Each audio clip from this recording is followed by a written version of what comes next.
êtes sûr qu'ils vont vous laisser faire? On propose. Les élus plus âgés n'ont pas forcément envie de voir débarquer. Au contraire, moi je pense que les partis politiques vont s'associer à notre démarche, ils vont en comprendre le sens. Ah oui, je suis convaincu que demain, l'Association des jeunes élus de France sera aussi populaire que l'AMF, que chaque jeune élu intégrera ce réseau, ce formidable réseau d'ouverture et de dialogue qui permettra d'expérimenter, d'échanger entre jeunes élus et de progresser mutuellement dans nos villes, dans nos territoires respectifs. Et sur les régionales, alors sur les régionales, bon, l'Observatoire a vocation, comme Anissa le disait très justement, non pas de manière stricte et autoritaire à vérifier qu'il y a bien des jeunes dans chaque liste, hein, l'idée n'est pas de faire du jeunisme, néanmoins de vérifier dans tous les camps, il ne s'agit pas de vérifier sur quelques listes uniquement, sur un parti en particulier, dans tous nos partis respectifs, de vérifier que les élus ont bien leur place dans les campagnes et ont bien leur place dans les fonctions électives.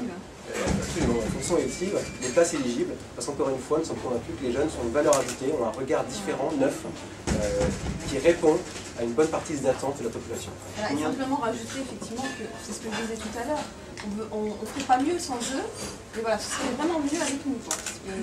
Voilà, ça, je pense qu'il faut qu'ils le retiennent, on n'est pas là pour les jeunes en politique demandent à être davantage associés voilà, au monde politique. Voilà, moi je disais à l'époque, on disait que des femmes dans des positions éligibles, c'était une utopie. Voilà, donc place à la jeunesse aujourd'hui. Voilà, c'est vraiment pour... Vous voulez dire que les femmes, les jeunes sont les nouvelles femmes?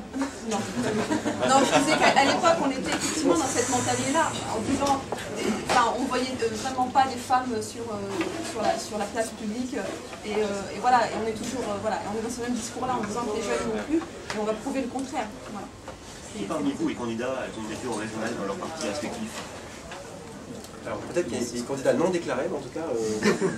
peut-être Arnaud du modèle. Candidat effectivement pour le mouvement des démocrates en région Poitou-Charentes. Je crois que pour la plupart, nous sommes avant tout candidats à réussir nos mandats respectifs. Nous sommes tous jeunes élus, et c'est réussir nos mandats respectifs parce qu'on est tous élus municipaux. Et c'est une première expérience réussie. Donc c'est avant tout notre première ambition, c'est de réussir nos mandats locaux. Comment s'est constituée l'association au départ? Comment s'est constituée l'association au départ? Alors l'origine de l'association, en fait on a eu l'idée avec les gars en se rencontrant lors d'une rencontre entre nos maires respectifs, donc Jean-Christophe Florentin et Jacques Salvatore. Donc j'ai rencontré mon homologue d'Aubervilliers, adjoint à la jeunesse.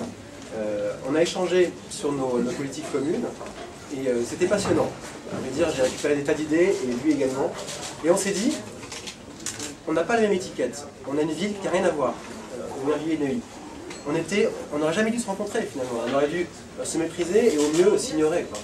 Et donc on s'est dit, mais c'est trop bête. On perd vraiment de l'expérience, on perd de l'enrichissement. On est tous dans nos partis de tête dans le guidon. Dans un parti, on vous apprend quoi? On vous apprend à vous opposer à ceux qui ne pensent pas comme vous. Alors que tout ce qui nous manque, c'est le dialogue, l'écoute. Et c'est justement ce dialogue et cette écoute que l'Association des jeunes élus de France veut mettre en avant. Donc ça a vraiment été le point de départ. Ensuite, on a tout simplement appelé des jeunes élus de France qu'on ne connaissait pas. Il y a encore quelques semaines, on ne se connaissait pas.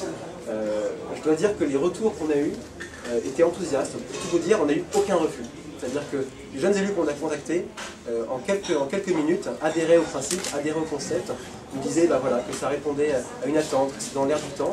Et donc on a très vite constitué une équipe qu'on a essayé de faire représentative des régions de France, des sensibilités politiques, avec un conseil d'administration, notamment la position paritaire, avec autant de personnes pour chaque front politique. Donc l'association en fait s'est montée assez rapidement dès le mois de juin. D'autres questions? Vous évoquez la parité, le fait que vous soyez 5 hommes et 5 femmes, c'était aussi un choix. Alors en fait, on est que 11 là aujourd'hui sur 14, parce qu'on a 2 malades de la grippe, la grippe sévit chez les jeunes élus, et un qui est directeur de campagne pour les régionales, qui est un peu occupé malheureusement, qui n'a pas pu venir. Donc oui, la parité est respectée, on est ici. Effectivement, c'est important aussi. On y tenait vraiment à ce que la parité soit respectée, pour justement, comme l'a dit Anissa, aussi permettre à la gente féminine de pouvoir accéder et de toujours porter la voix des femmes. Et surtout être le reflet des élus actuels. Effectivement. fidèle. Moi, je crois vraiment que s'il y a un sujet sur lequel on peut se mettre d'accord entre jeunes élus, c'est la question du renouvellement des pratiques politiques. Et de ce point de vue-là, la parité, le non-cumul des mandats, tous ces éléments-là qui participent à la revivification de la vie politique, au renouvellement de la vie politique. C'est à mon avis au moins sur ce sujet-là qu'on nous entendra, parce que nous avons des convictions communes sur l'ensemble de ce sujet. Est-ce qu'il y a d'autres questions? Merci. Alors je propose à ceux qui veulent prendre des photos un peu de groupe, pas photo de classe, mais photo de groupe, qu'on aille dehors, parce que là on est un peu de se quitter. Si vous voulez prendre des photos qui ont plus d'allure, on peut aller dehors. Et chacun d'entre nous peut répondre naturellement à des interviews pour chacune des... Voilà, merci beaucoup. Merci.